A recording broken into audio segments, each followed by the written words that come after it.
अनवाणी पायानं चालत अण्णा खूप थकले होते. म्हणून एका माळरानावर झाडाच्या सावलीमध्ये त्यांनी डोकं टेकवलं आणि काही क्षण निवांत पडले. त्यांच्यासोबत पांडुरंग नावाचा एक मुलगा होता.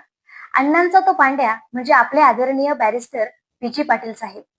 अण्णा मध्येच त्या पांडुरंगाला म्हणाले, "पाय सलतोय रे, जरा बघ ना, काटा आहे का?" त्या पांडुरंगानं अण्णाचा पाय उचलला, मांडीवरती घेतला आणि तो काटा शोधू लागला. तोवर अण्णांना डोळा लागला होता. काही वेळातच त्या पांडुरंगाचा मोठ्यानं रडण्याचा आवाज आला. त्याच्या रडण्यानं अण्णांना जाग आली. अण्णा म्हणाले, "काय रडतोय का?" पांडुरंग म्हणाला, "अण्णा, पायात एक नाही, भरपूर काटे आहेत. 28 काटे आहेत.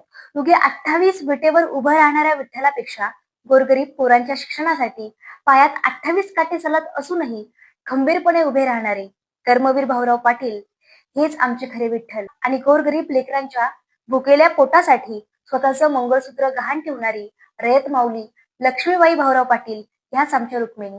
या विठ्ठल रुक्मिणीच्या आयुष्यामध्ये खूप संघर्ष आला. त्यांनी एकच शपथ घेतली होती की महाराष्ट्रातलं एकही लेकरू जोपर्यंत शिकत नाही तोपर्यंत मी पायात पायतान घालणार नाही आणि डोक्यावरती पागोटा धारण करणार नाही. अशा या महान त्यागमूर्ती कर्मवीर भाऊराव पाटील आणि लक्ष्मीबाई भाऊराव पाटील यांच्या कर्तृत्वाला विनम्र अभिवादन.